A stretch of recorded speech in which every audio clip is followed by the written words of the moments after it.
A disturbing message told to our cameras in court today from the teen accused of road rage. And I'm also asking you with my heart that you please tell the truth. Charged with assault and battery with dangerous weapon, serious bodily injury. And specifically death threats against me and my wife.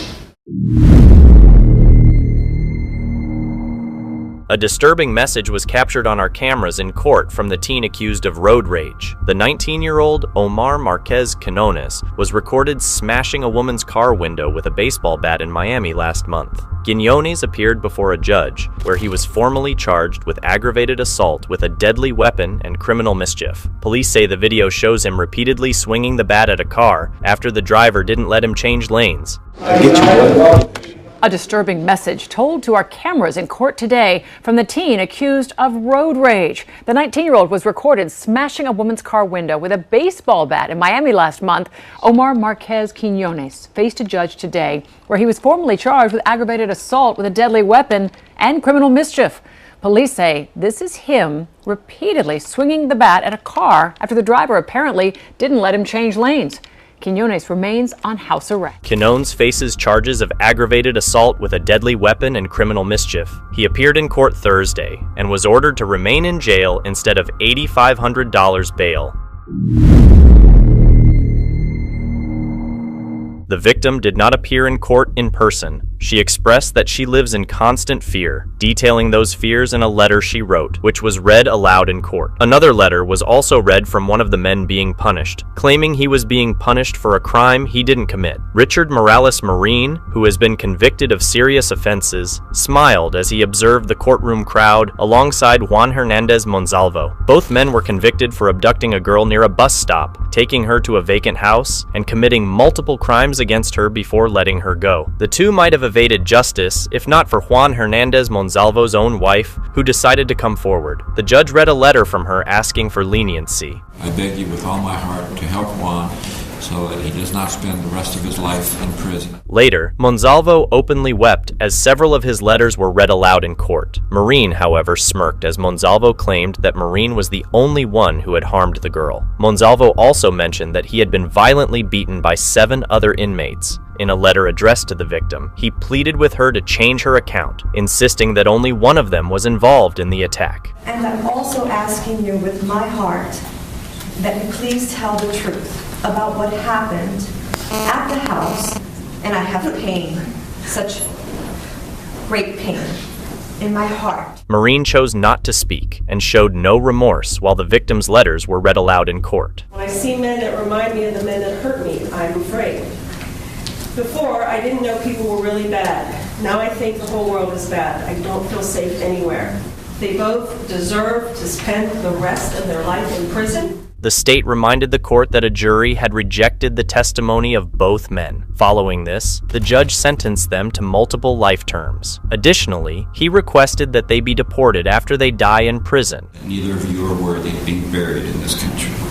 Both Richard Morales Marin and Juan Hernandez Monsalvo were sentenced to multiple life terms in prison. Additionally, the judge requested that they be deported after they passed away in prison. Steven Rosales, the former Kewaskum police officer charged with bestiality, returned to court. He faces several counts of bestiality for allegedly having contact with his dog and sending related messages to another person. Additionally, he is charged with sexual misconduct in Washington County, where prosecutors say he had an inappropriate relationship with a student at the high school where he worked as a school resource officer. Rosales is currently being held on a $100,000 bond in the bestiality case, but his attorney has requested a reduction in the bond amount. He wants to be there for his wife. He wants to make sure she has a healthy and safe pregnancy. The state disagreed with the request for a bond reduction. Based on the nature of these charges, as well as the charges in Washington County, and the state would ask the court to deny the motion. The judge decided to keep the bond at $100,000. Steven Rosales is scheduled to appear in court again. At the Pinellas County Courthouse, the case of Domingo Rodriguez, accused of decapitating a dog, was back in court. Rodriguez's lawyer entered a plea of not guilty to the animal cruelty charges. The body of a dog named Dexter was found near Fort DeSoto Park on May 14th, just 4 days after the dog was adopted from Pinellas County Animal Services. A demonstration occurred outside the courthouse, with protesters chanting "Justice for Dexter" and calling for the suspect to face the fullest extent of the law. Rodriguez was not present in court, but his legal team attended the hearing.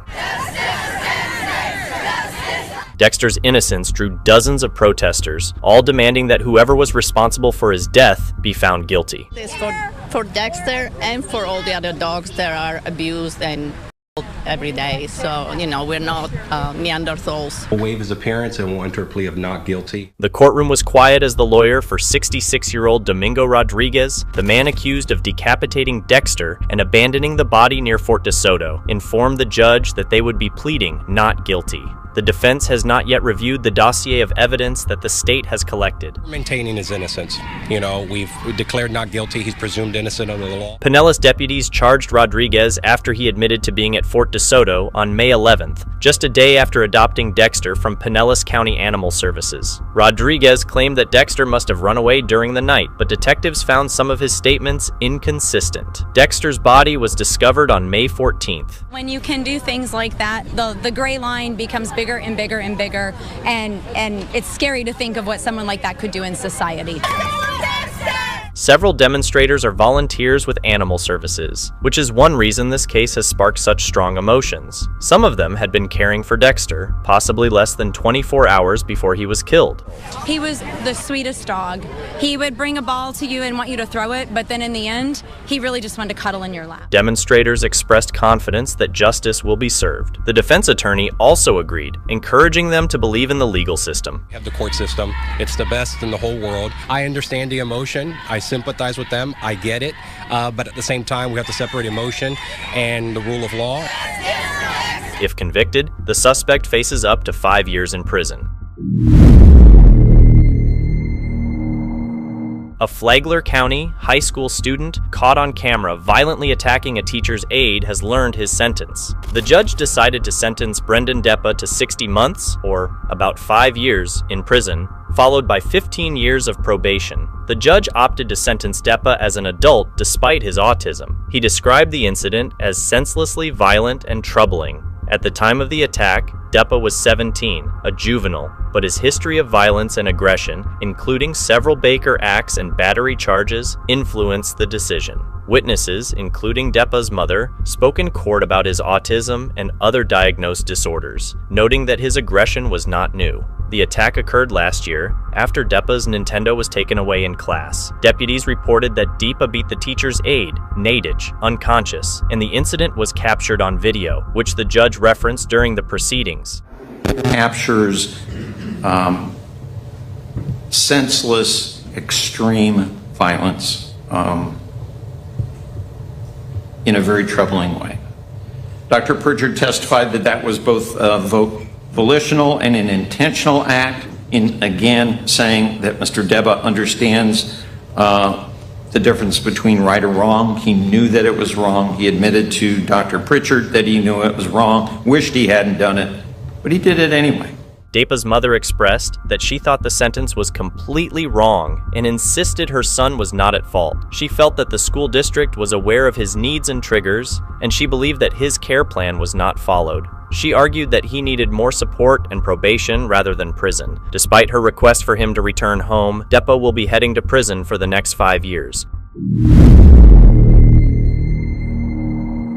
Cluster libraries are closed after a man with a skateboard attacked an employee. Investigators report that the violence was completely unprovoked. Harry Frotman, 31, appeared before a judge with his head down and arms folded. Police say he struck a Worcester library worker in the back of the head with his skateboard. Charged with assault and battery with dangerous weapon, serious bodily injury. Prosecutors say the unprovoked attack was captured on library surveillance cameras, which showed this defendant throwing a skateboard, striking the complaining witness in the back of the head. That complaining witness for a time did fall unconscious and was taken to the hospital. He did have lacerations to the back of his head, swollen face, some whiplash from that attack by the defendant. Before his arraignment, psychologists evaluated Frotman, who reported that he refused to speak to them and his defense attorney. Mr. Frotman declined to speak to me. He turned his back on me. I asked him to nod his head if he, yes, no.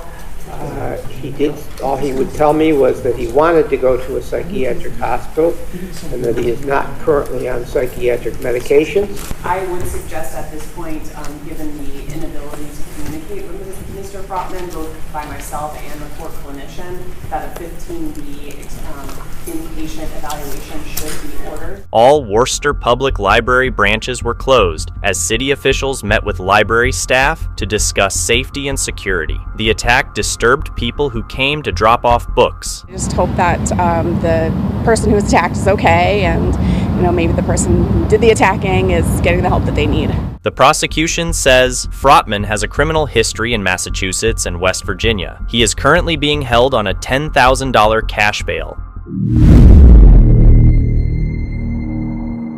A Mount Carmel high school teacher arrested earlier for inappropriate conduct involving a student has been sentenced to 3 years in state prison. Stacy Walker, the former teacher, was engaged in misconduct with a student over several years before the student reported her after turning 18. I know it wasn't my fault. None of this was ever my fault. I was a child, your student, and you were the trusted adult. You manipulated me so deeply, it still runs through my veins. A former Mount Carmel student delivered an emotional impact statement at the sentencing of her former theater teacher, Stacy Walker, who had been involved in misconduct with her for years.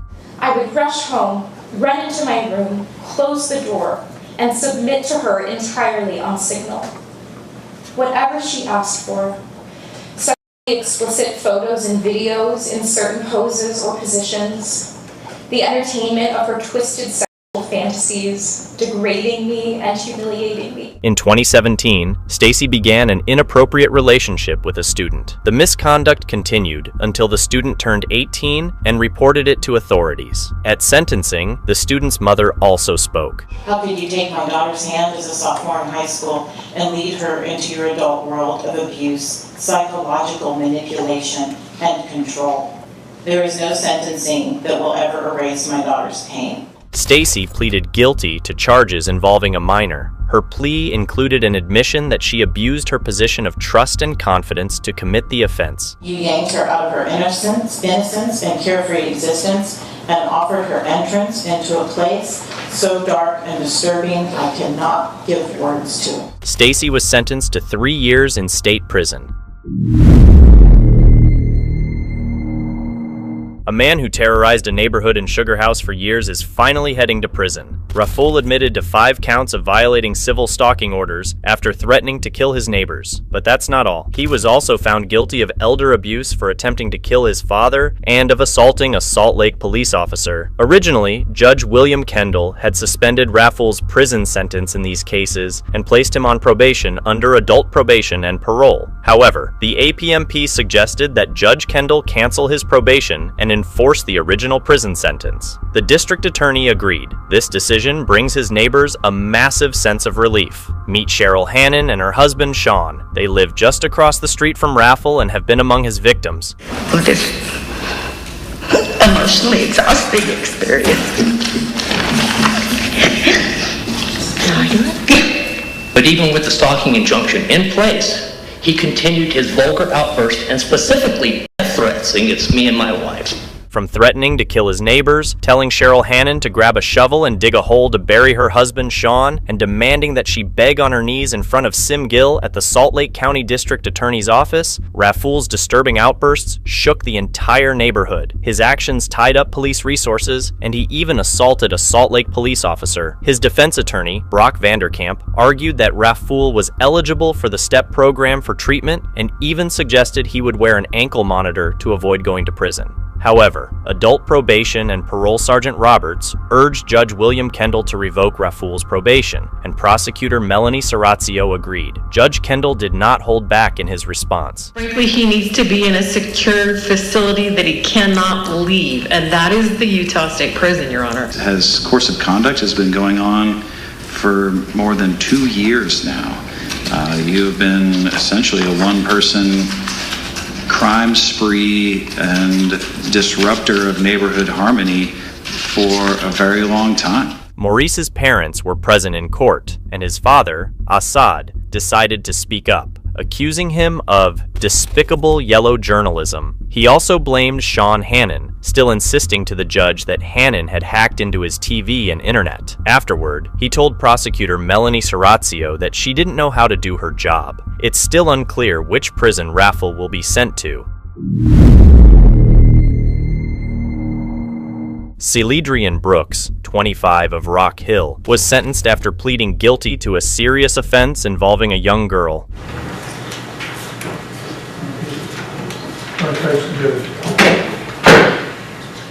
Your Honor, before you, Celedrian Gerald Brooks.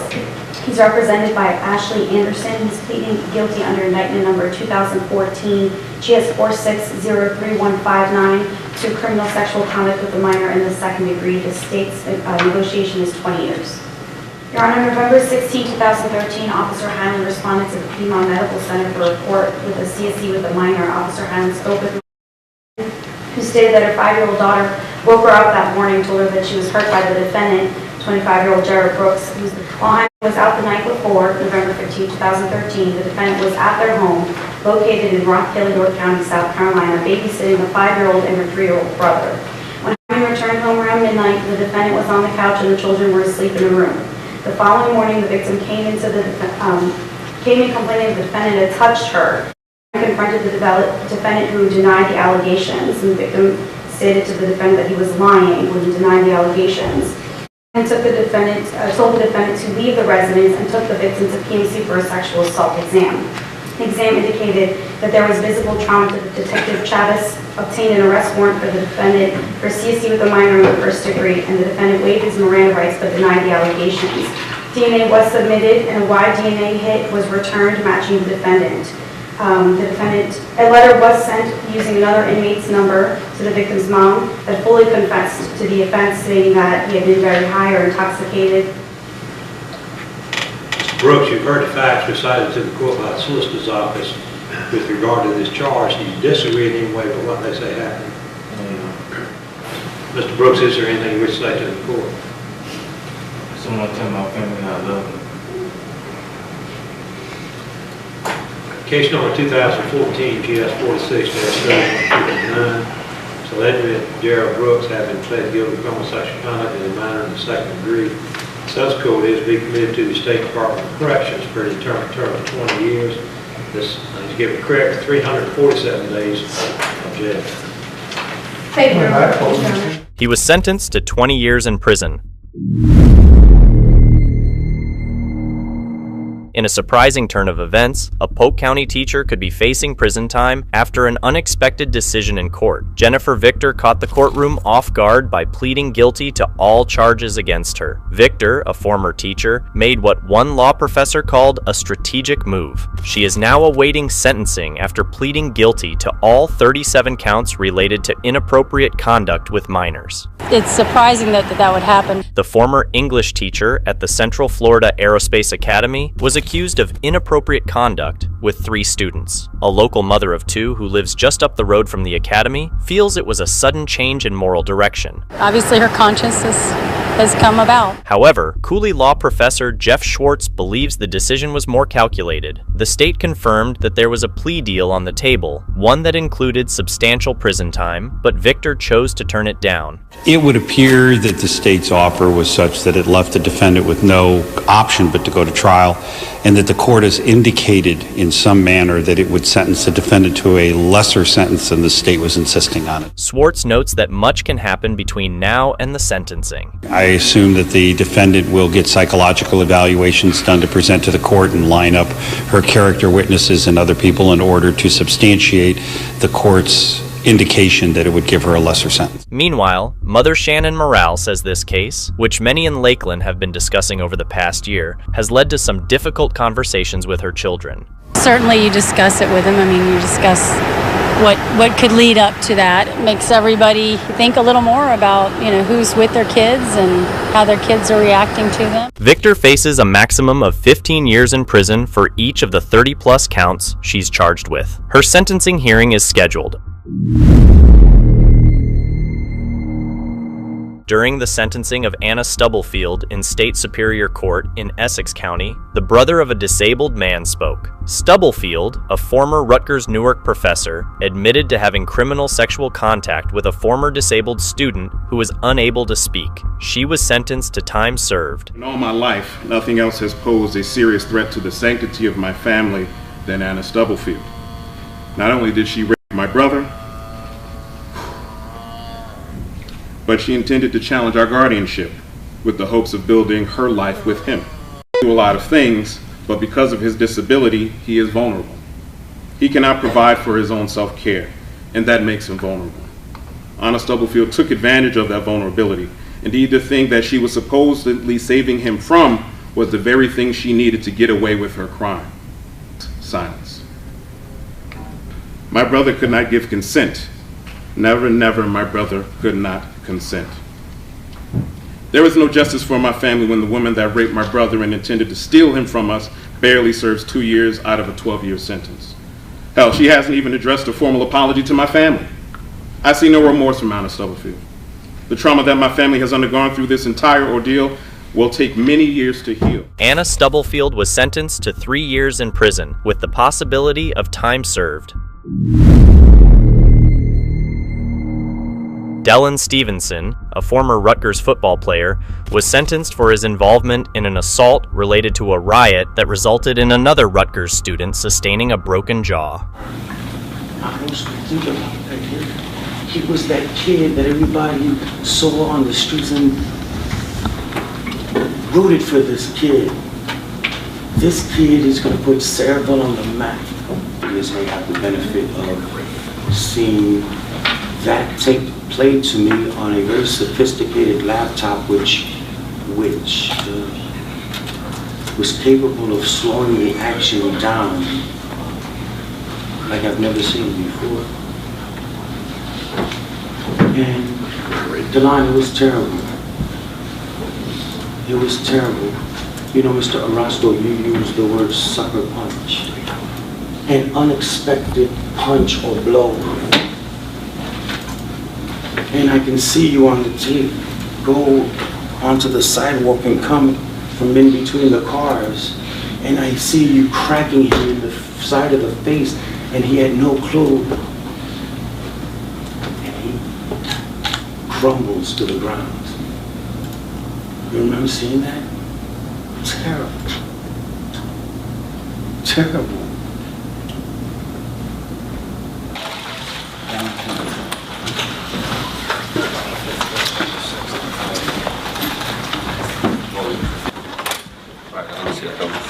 Dylan Stevenson was sentenced to 3 years of probation for his role in the assault. He was also ordered to complete 300 hours of community service and pay restitution to the victim. The incident revolves around Nikki Sue Ensel. On January 2nd, 2020, Nikki ended the life of her husband, Chad Ensel, at their home northwest of Bismarck. Home security camera footage indicated that Nikki was responsible for Chad's death, leading the officers to charge her with the crime. Losing a loved one leaves an open wound that is difficult to heal. The court would soon allow family members to express their thoughts and feelings. My name is Deb Ensel, and Chad Ensel was my son. Is that okay? Yep, that's good. Can I start? You can tell me what you want to tell me. Okay. The hurt and the pain at the loss of my son Chad is unbearable. It is a wound that will never heal.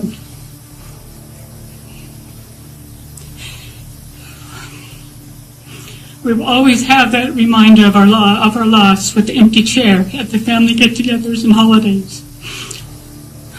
We will forever miss hearing his crazy jokes and that infectious smile of his. There will be no more phone calls on my birthday teasing me how old I am getting.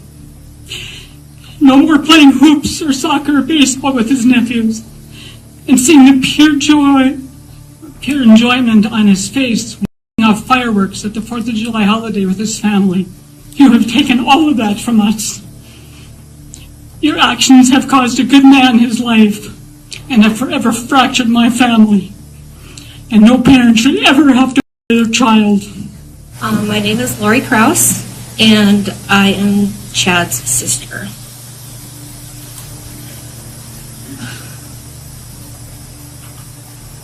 You took many things away from us. Birthday celebrations, holidays, Sundays just because get-togethers, and most importantly, a piece of my heart. All because you chose money over human life. You sat with my family and cried with us. Fake tears, no doubt, because you had none during the trial. And you lied to us about how much you missed him and let his family plan his funeral like nothing was your fault.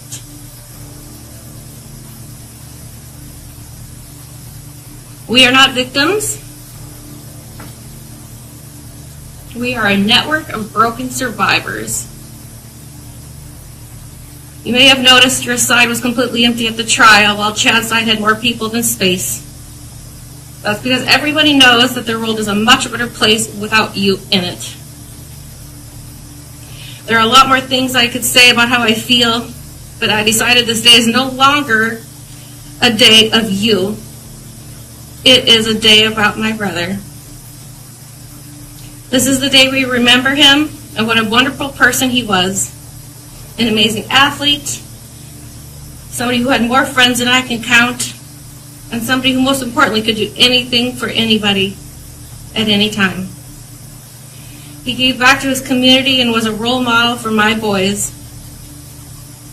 Now, because of your selfish actions, he no longer gets to be with his family, watch his nephews grow up,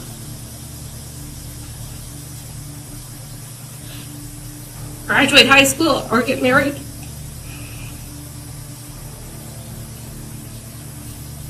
I miss the days that I could just call him up simply to invite him to dinner. People will remember my brother as a genuine great person, and I will forever remember and reminisce about the short time we got to spend with him. He will forever be loved and missed. Justice has been done, and I know I speak for a lot of people that wants you to rot in eternity where you will no longer be able to hurt anybody again. Judge Barr, I'm writing you this letter today for a few reasons. It gives you a little history of me and what this has done for my life and my boy's life. Growing up, I was taught to be a very hard worker, stay driven, never give up. I became a mom very early in life. The term kids having kids was me. Makes you grow up faster, with life lessons, major bumps in the road. I was in a life-threatening accident while overcame that. That has made some moments very hard, as I have now. Also noted in the PSI. I have now been diagnosed with TBI. With hard work, life went on, more laughs, more new lessons. Me and my son continued to grow up. Had a great job, moved on, new life lessons hit. Got through it all. Right now, new nightmare happens. This can't happen, doesn't happen in my real world, doesn't happen, only happens to other people, not my baby. Everyone says focus strong, stay strong, move on. So I move on, fast forward, life's great, we're gonna have another baby. But now you have another life lesson to learn. You have cancer, be ready to fight hard. So we fought. I'm here now, and I have to fight for two, not just for me and my other. We fight, and we're still fighting. Then I meet a wonderful man, who I think is the most amazing man me and my boys have ever met. We do things. They think he is great to have around on weekends, as we don't live in the same state, so it's only visit on the weekends. Me and my boys are having great talks. They ask for more and more time for Chad to be around. Finally, we all say I do. Things are amazing.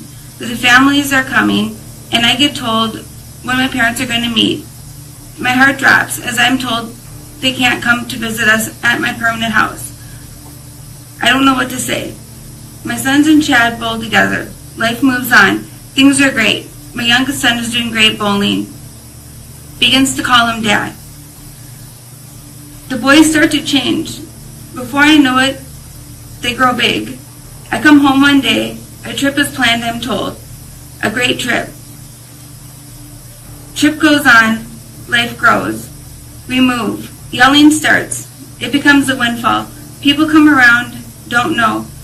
I come home. I get left. Other things happen. I come home one day. This is the biggest day of my life. A black crowd goes over us. My boys tell me they've been hit. I can't believe it. My happy world has now become unhappy. I don't know what to think. I focus on my boys, focus on my catering, and focus on I need to leave. I get promised it will stop. I don't know what to think. I get promised it won't happen anymore. We'll move on. We'll be a loving family.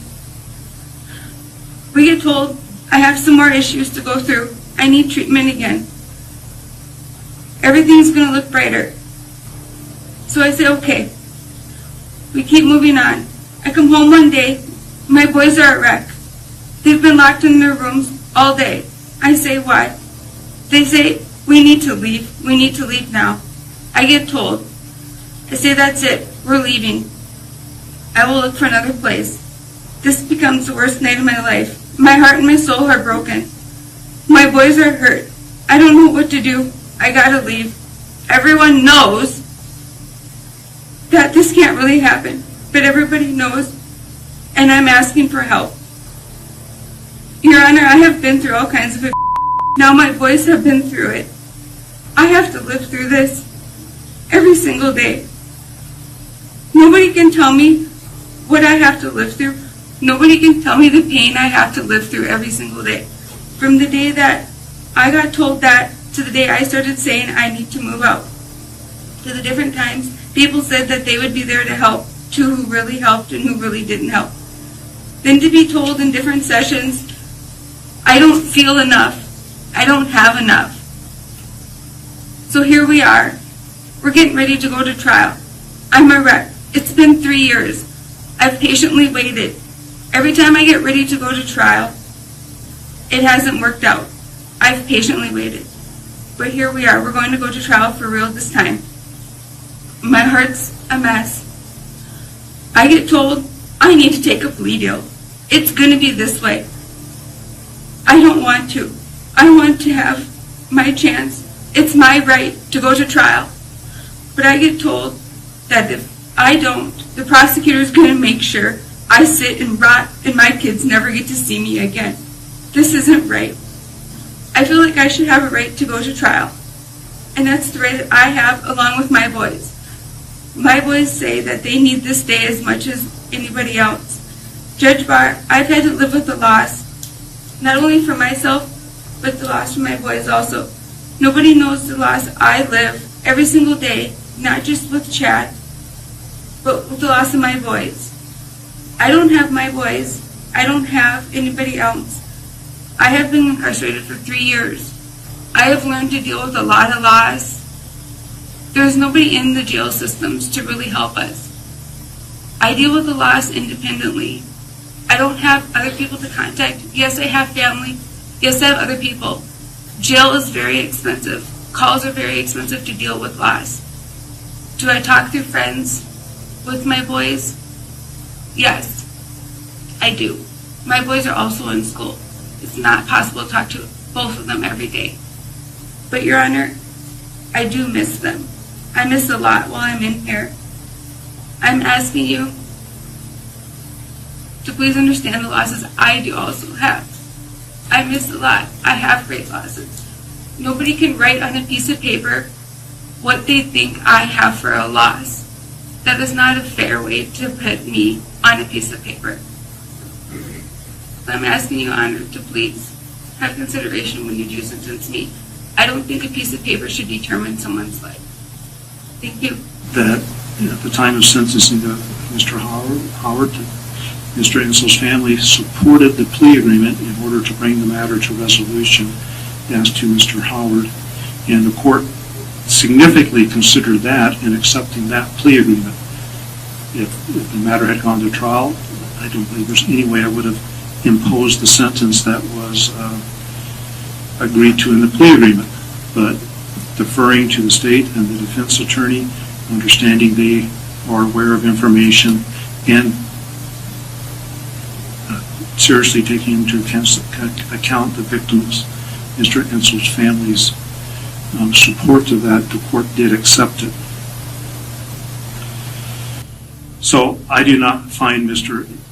Howard's sentence as precedent. I am not going to award the same or impose the same sentence in this case. To me, my decision is whether it's life or life without the possibility of parole.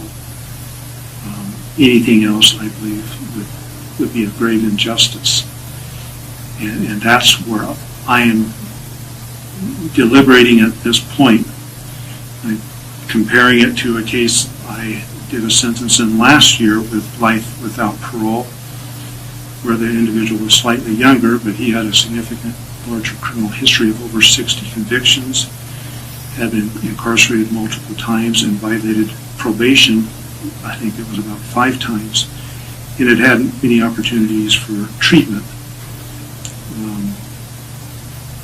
And in that case, and because of the significant opportunities he'd had to correct his behavior, to receive treatment and stuff, the court did impose life without the possibility of parole. Both of those, that case and this case, each resulted in the loss of a life, under different facts, of course.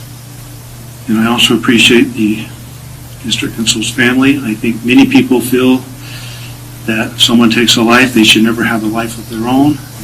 On count 1, considering all the factors, and as I think everyone can tell, I'm trying to weigh those factors and determine what's most fair and appropriate. I am going to impose a life sentence. I will not do that without the possibility of parole. As significant as it is, there is the possibility that through proper counseling and other help, that Ms. Ensel may be able to be released down the road and be able to be a productive member of society. The fact that it's life without parole does not mean she will be released. Victims' families will have the opportunity to participate if they want in sharing their thoughts about her being released in the future. And under the law, she has to serve a minimum of 85% of that sentence, which I'll address in a minute.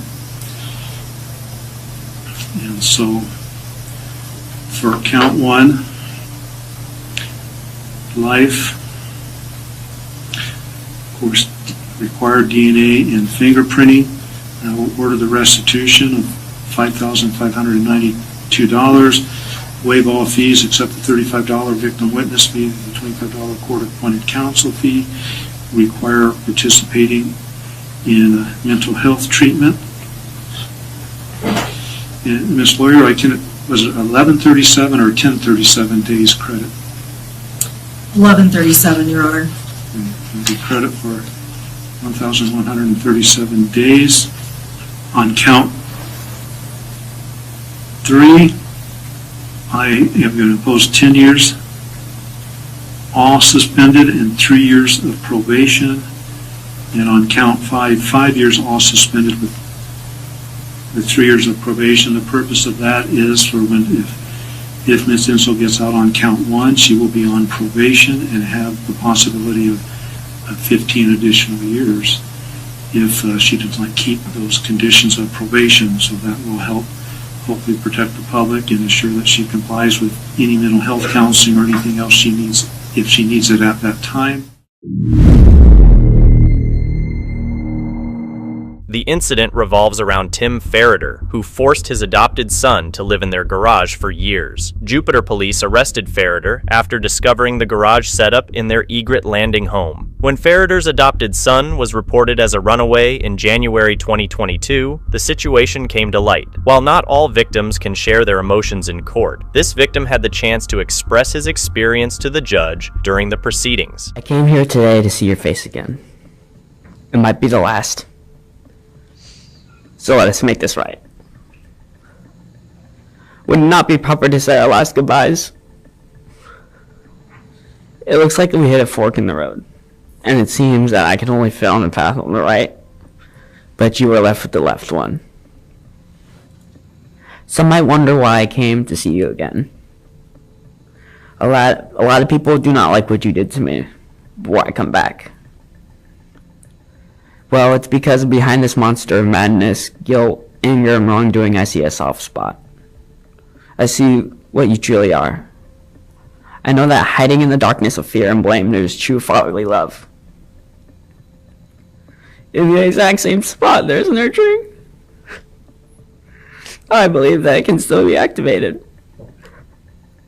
We just need to excavate the corrupted parts of your heart. Most people think that I am sensitive when it comes to talking about you. That is true and false. I do want to talk about you. That's because I still love you. And I'll always love you. Until the end of my days.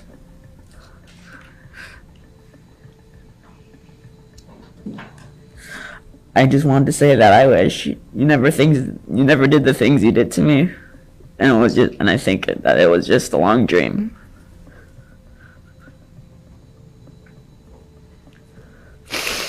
I want to say that you never left. When every day passes since we last made contact, I feel like everything is slowly taken away from me. I want to say I miss those brown eyes. I miss knowing what you're doing. I also miss knowing how your day has been. I keep on thinking about you, whether I'm in a good mood or not. When I said I was family, I was something I really meant. I just wish you the best.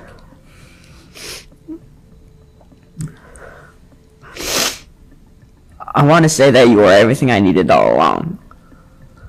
But Baba, I want you happy whether or not it's with me. I wanted to be with you. That is something I wish I really meant. Right now you're facing heavy consequences, but that is something that I cannot change. My father was a good person who just made a really serious mistake. He was not a bad parent. He worked in the medical field when I was a young age. We went on to out-of-country vacations, such as Canada and France. He had a lot of friends. He had a positive impact on those around him. But we got to remember that a mistake was made, and trauma lasts. It can burn through people's brains, souls, hearts, and destroying everything in its path. It creates pain. It creates suffering. It creates hate. And the last thing I want to do is hate. A lot of people dislike you because of your actions, and some have feelings of hatred. However, I still love you, and I will continue to love you for the rest of my days. But how do I feel about you? I feel sad. I feel sympathy. I feel hope. But most importantly, I feel forgiveness. Other people may not think that, but I do. In that, I hope you can gather yourself and try to follow up on the consequences of your actions. Just remember that I'm still your son, no matter what, and always remember that I'm still a Ferreter. And Judge Coates, I wish you could sentence my beloved father, Tim, 6 months jail time, 5 years probation. And true mercy is not just from the heart. It's the will of the victim to accept mercy that he has received for his wrongdoings. From the day I was born on the Marine Corps base in Quantico, Virginia, until this very day, I have had many challenges, but many more blessings. I want to give thanks to God for everything. Domino non movite. I want to start out by recognizing that all my kids have been devastated by this entire situation, and I am very sorry to them that they've had to go through this. Mama and I have lost all your kids, And all you have kids also have lost your parents. In my Catholic faith, we define love in the following way. Love is willing the good of the other for other. Let me say that again. Willing the good of the other for other. What do I mean by this? I'll give two examples. If at 2 a.m., my wife or I got out of bed to attend to take care of a crying baby, Fiona, Ronan, Noah, or Pierce, that act of getting out of bed to take care of a crying child is not necessarily for the benefit of Tracy or myself. It's the benefit for the crying baby. Another example, a family of 6, we as a family of 6, Tracy, I, Fiona, Ronan, Nola, and Pierce, would routinely visit nursing homes. We would ask to visit the elderly people who never got visitors. Bringing the kids would always burst with smiles on the faces of everyone. This act was primarily for the benefit of the elderly people in the nursing home, not for the 6 of us. Everything I did was out of love. I pray that as a father, you empathize with this. My life is not about me. Rather, my life is about giving it up in love, especially for my family, while willing the good of the other for other. Next, I want to speak directly to my family. Ronan, I love you. Your mama loves you. We're all very sorry for everything. Everything you have gone through, and everything you continue to go through. I am empathetic to where you are placed now. I did all that I could to help you avoid that. As your father, I wish I could be by your side now and stand strong with you. I thank you, Ronan, for your honesty and courage when you spoke of mercy a few weeks back. Ronan, you were my first boy. I miss our boys' time together, Ronan. Our outings together.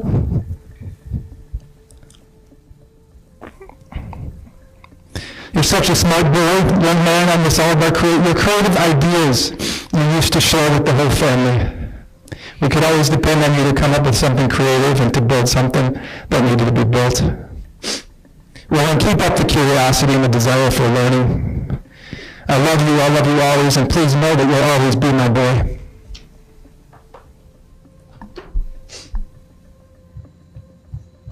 Fiona and Nola, my beautiful girls, I'm deeply sorry for all that you have had to endure. For almost the last 2 years. My job as your father is to protect you from what has happened to you since February 1st, 2022, and I have failed at that.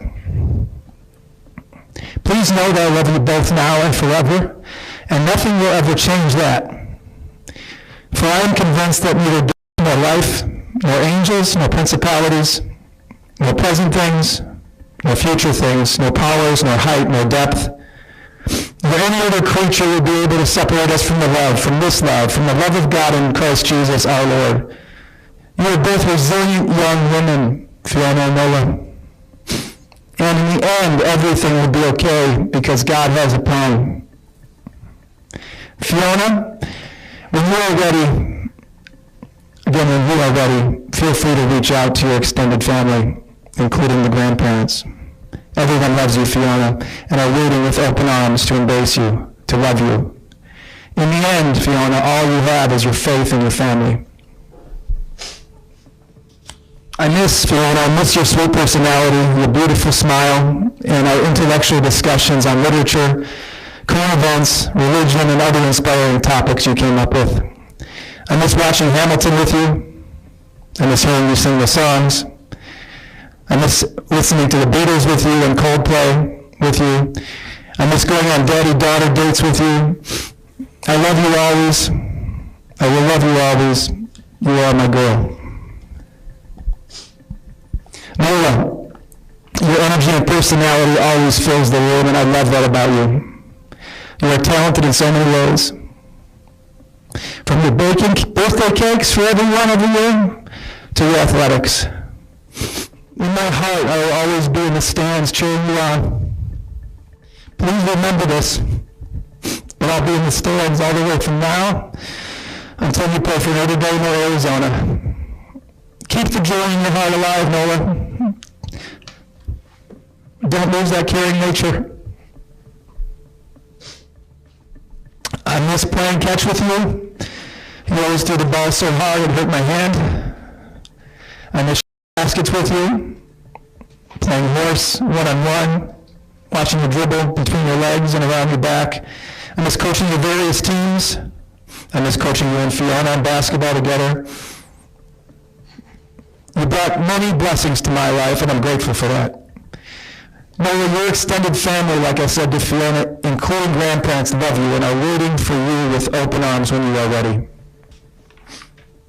They are your only family, Nola, and we miss you dearly. I quote St. John McGraw when I say to my kids, have a great day. Ronan, Fiona, Nola, Pierce wouldn't remember it, but have a great day. Know that I will always love you, Nola. You are my girl. Pierce, my baby boy. I know you're very young and don't understand what is going on, but please know that I love you, and everything I did was for you. I quote you, Pierce, when I say, I miss you always. I love you always. Please know, Pierce, that I do miss you always. And I do love you always. I hope to be able to play hide and seek with you again, to be able to coach your t-ball team again, and to be able to go on bug adventures with you again. By the way, Nola, Pierce is also hitting from the left side of the plate, as I know you are, and he has a couple of home runs already, so watch out. Tracy, my beautiful, selfless, loving wife, you always do everything for our kids and our family first, and take care of yourself second. You are the most selfless person I know. We love all of our kids the same and initially adopted Ronan from Vietnam, so Fiona did not have to grow up without an adopted sibling, and so she had another Asian kid with her, as she would be a minority where we lived. I miss all of them, and I love all of them, as I know you do. We would do anything for our kids. Once all the kids were taken, the house was silent, and all the beds were empty. We began the sad, sad journey together. And now we have even been separated. Please keep your faith strong and know that as none of this makes sense, we must believe that God has a plan. We know that there must be a bigger reason for all this suffering. We know we like this, so I'll say this to you. When the storm comes, do like Simon Peter and keep your eyes on Jesus. I will always love you, my beloved wife. Finally, I want to note that on the first days at Club Jail, I've been jumped multiple times. I have had my head and beat until I have been approached and threatened by multiple people that if I don't pay them on a weekly basis, I will face consequences. Also, everyone recognizes me in jail, which makes me a target every day for every new person that crosses my path. I understand the court has to make a tough decision at this point in any case, and I empathize with you and that grave responsibility that you have. I also plead with you, Judge Coates, to use your discretion to lean into mercy for my family and myself to make your decision. I ask that you allow me to serve my sentence outside the jail or prison, under house arrest, or a monitor, or under probation, so as to be able to support the ones I love and the ones that depend on me. Thank you for allowing me to speak. In the Circuit Court of the 15th Judicial Circuit, Criminal Division in and for Palm Beach County, Florida, case number 22 CF001136, BMB Division B. State of Florida versus Timothy Dunn Ferreter. Defendant. Verdict. We, the jury, find as follows. As to count 1, we find the defendant guilty of aggravated as charged in the information. As to count 2, we find the defendant guilty of false imprisonment as charged in the information. As to count 3, we find the defendant guilty of neglect of a child as charged in the information. So we say all this 12th day of October 2023 in West Palm Beach, Florida, signed by the jury foreperson. All right, does either side wish to have the jury polled? Yes, Your Honor. All right, so ladies and gentlemen, there's been a request to have the jury polled, and that simply means that each of you will be asked the question of whether the verdict is your verdict or not. If it is, you should only answer yes. If it is not, of course, you should answer no and nothing further. So, Madam Clerk, at this time, if you could please poll the jury. Juror 1, were the verdicts as read your verdict? Yes. Juror 2, were the verdicts as read your verdicts? Yes. Juror 3, were the verdicts as read your verdicts? Yes. Juror 4, were the verdicts as read your verdicts? Yes. Juror 5, were the verdicts as read your verdicts? Yes. Juror 6, were the verdicts as read your verdicts? All right, ladies and gentlemen of the jury, at this time, this concludes your service to your community in this matter. I want to thank you for the time and commitment that you've made to this case. It went a lot longer than I'd originally estimated. But in any event, I watched all of you during the course of the trial. You did exactly what I had requested. You stayed focused and tuned into the evidence during all phases of the case. And I hope everyone has a much better appreciation of the great responsibility that comes with serving as a juror in our community. So with that, I do want to thank you. My bailiff will give you a letter of thanks from me. Also, a certificate of appreciation from the Palm Beach County Bar Association, and a short little survey that I'll just ask that you return it when you get some time. Other than that, I do wish the best to all of you, and with that, you're excused, and Mark, you may escort the jurors out. At the end of the day, I'm going to find a basis to downward depart under the catch-all. So the question then is whether I should exercise my discretion in doing it, because I do find that this is a somewhat unique and complex situation because of the situation that maybe the victim has RAD. It's not totally clear that he does. It's not totally clear that what he has wasn't caused specifically by how he was treated by his parents. But I do recognize that there's enough that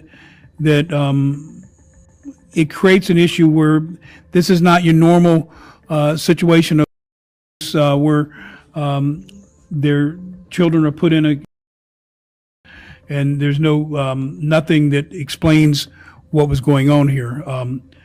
Ultimately, the state is requesting 15 years, and I think the defense is requesting 1 year based on the motion, followed by probation.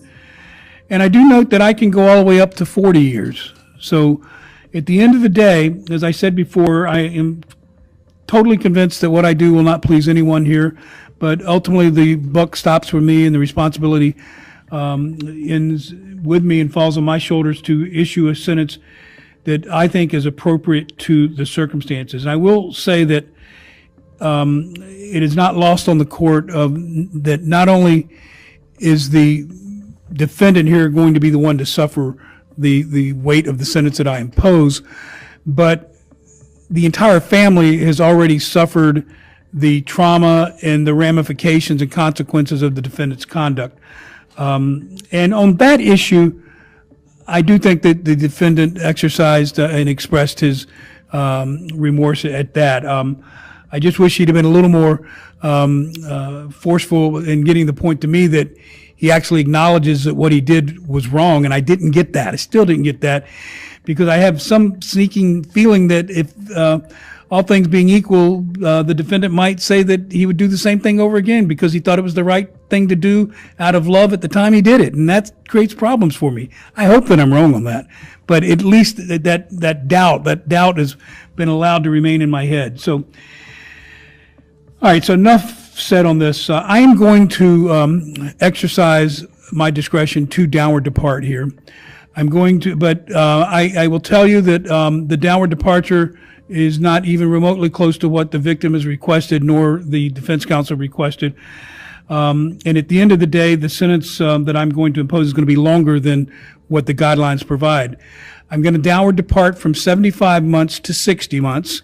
and followed by 5 years of probation, 2 years of the first 2 years of probation of which will be in CC2. During the term of probation, the defendant is not to have any contact initiated with any of the 3 older children.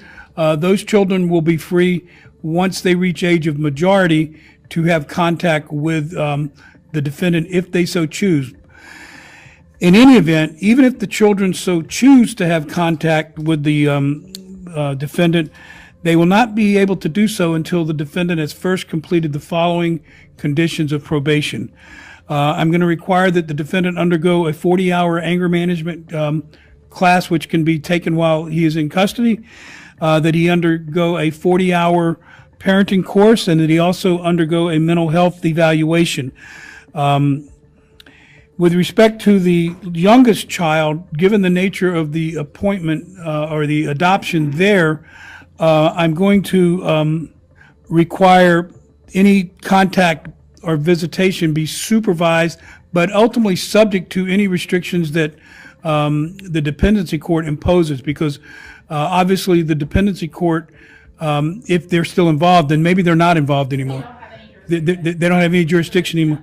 So I'm going to leave it that there be no contact unless it's supervised with respect to the younger child. And the reason the court is allowing that is the circumstances that presently exist. The youngest child has been adopted by the wife's mother. And it's just not realistic in the court's view that where the adoption was permitted of the wife's mother, that any rational people looking at this situation would conclude that the parents are not going to have any contact with that child, or they should not have allowed the adoption to be by the wife's mother to begin with. Big thanks to our viewers for joining the courtroom journey with us. Your interest in the stories of justice is what keeps our channel alive.